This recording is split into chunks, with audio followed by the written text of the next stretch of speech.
Hey, I'm Neil Robertson and welcome to Michael Scerri's YouTube channel. Alright, welcome back to another one. Today I have a special guest, Neil Robertson. How are you? Wait, just start again. I just flipped my nose. Yeah. Alright. It just looks bad. We missed I didn't go inside or anything, I just was flicking. Yeah. Another Seinfeld one, the peak of the scratch. Yes! Yes, it was a scratch. Alright, welcome back to another one. Today with me I have a special guest, Neil Robertson. How are you? Yeah, very good, thanks mate. Alright, start off with a few questions and we'll do a break and run, get some of your thoughts as you break and pot out. Yeah? First question, last time you played competitive 8-ball?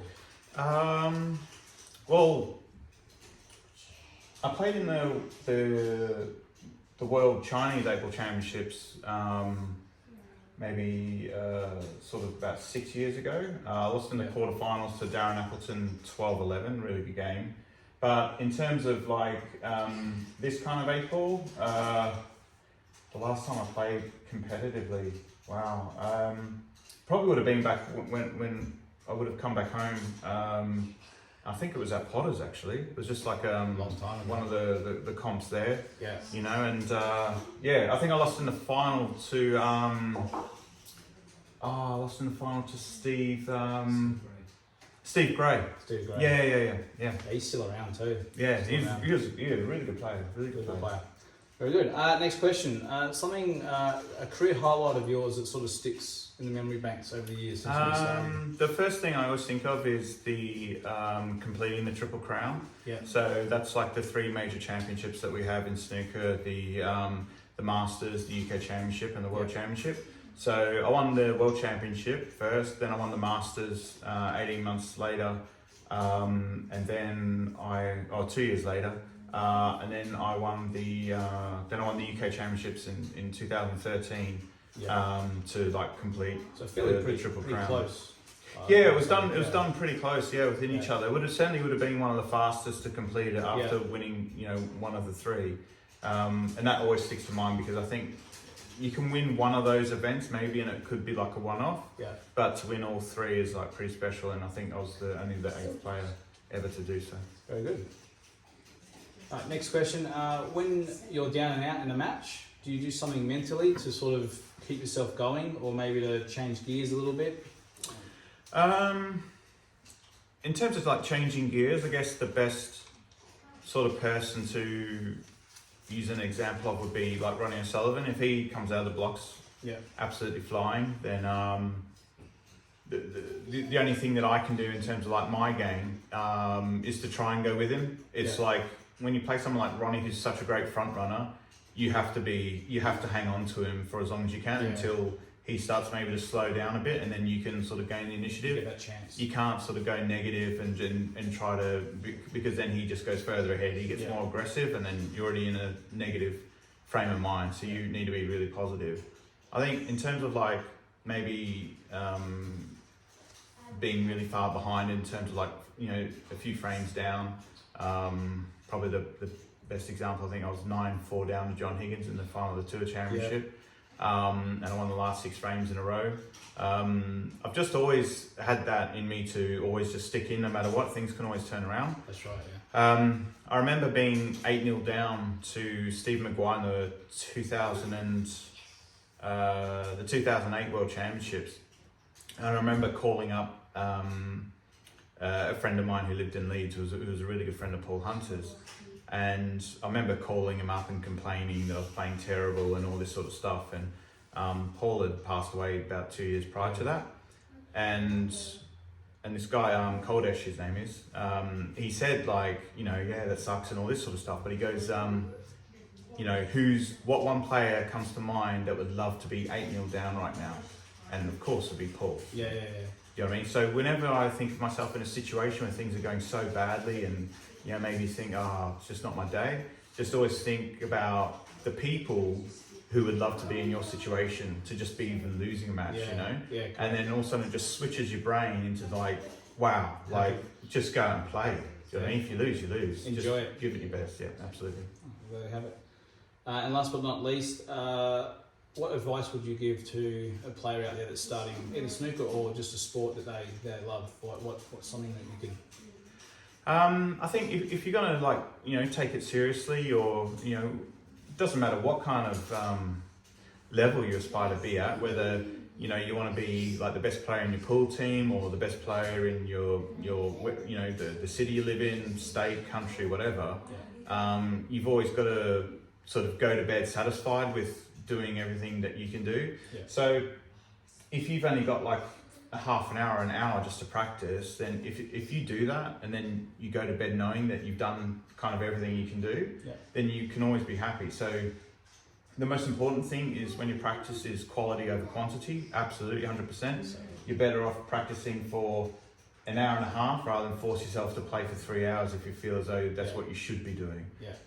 Because if you force yourself to play longer than what you should, you start to get bad habits, and, you know, it's no good. 100%. So always do quality over quantity for sure. Awesome. Thank you very much. Cheers. Let's get on with it. Pretty hard to break with the triangle still around the balls. Not for you.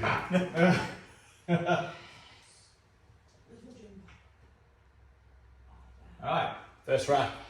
Here we go, my first break in pool for many a year.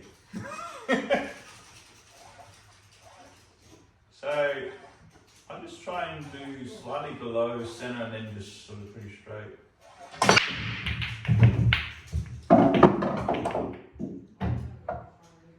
Ooh, it's got like, this is kind of a bit tricky, isn't it? So I guess with 8-ball, like you're trying to sort of, you almost go like backwards, right? Like work your way from the 8, which is like the last ball, and then like the sort of like the second last ball. Yeah, we'd choose a colour first, either reds or yellows. Are we on a red? Are we on a yellow? And then we'll just go from there, I guess. Yeah. I mean, reds don't look very good at all. I can't even get to this one. Maybe if I was like sort of here coloured in, but the white's running around. And, I guess yellows, this one goes here, this one goes up there. So if I take this one first, then that clears the path for this one into here. Yeah. And then I guess you just got to land nicely on this one, which you can probably do off this one as well. Yeah. And then clear it from there. I can get an angle on this yellow to run through on and off the cushion and kiss the red, then be almost dead straight into here, then stun that in. So probably the key shot is this one really, to which you could probably get off, I'd say, like maybe off this one, and then clear that one, and then you can start, I guess, from over here. I'm kind of straight here. That just need to be not kind of dead straight. So I don't know, I'm maybe thinking of going like playing this yellow here, screwing out, and then getting quite close to this one, then screwing out around, kind of around this area here, like the areas, right? So we've got to play. In snooker, you're always playing for areas. You know, you're never really playing for like to land on that point or that point. You're always trying to leave yourself in like areas. So I'll give this one a go. I'll give this a go.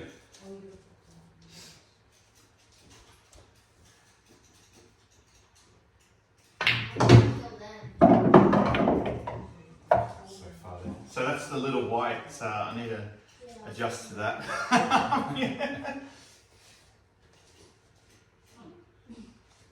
I mean, however I look at it, this yellow here is, it's not going to be an easy kind of shot either way. I mean, I guess if you're planning on being somewhere around here, you could pot this and come back. I think that's what I'm going to do. I mean, ideally I want it to land sort of pretty much straight and then just stun down to where it's unmissable, but I'm going to have to like... That could cause you grief later on, I guess.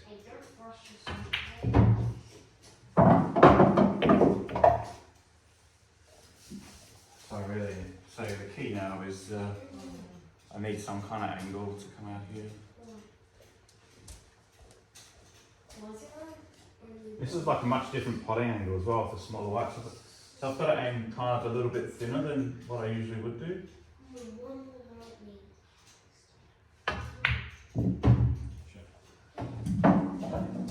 So that's like the perfect line. I just wish I was like further up the table, because if I'm like here, I don't think I can get this wrong. Like, so I need to stun on and off the cushion, I believe, yeah. And there's not much margin of error here at all, so I really need to get this right.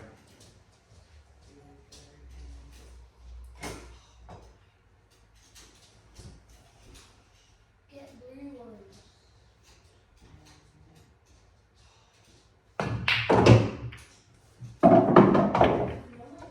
That's about as well as I was hoping from that shot.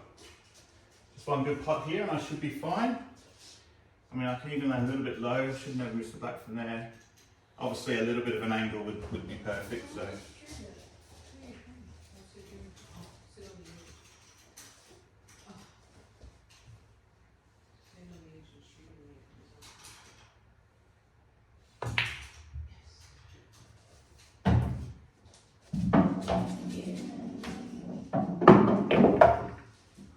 Just like a soft screw on off the cushion, right?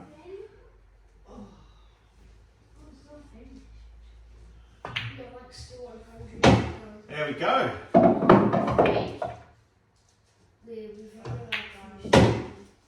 Very nice. That was pretty tough though. I think that was like,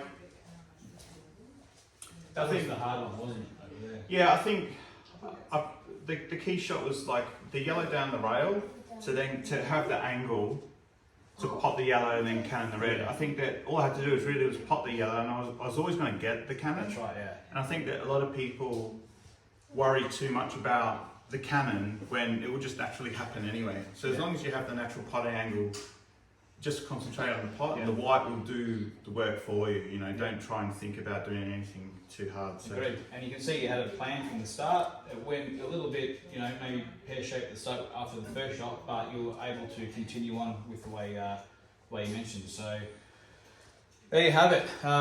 Seeing a break and run through the eyes of a snooker player, Neil Robertson. Thanks again, mate. Yeah, you're welcome. All good.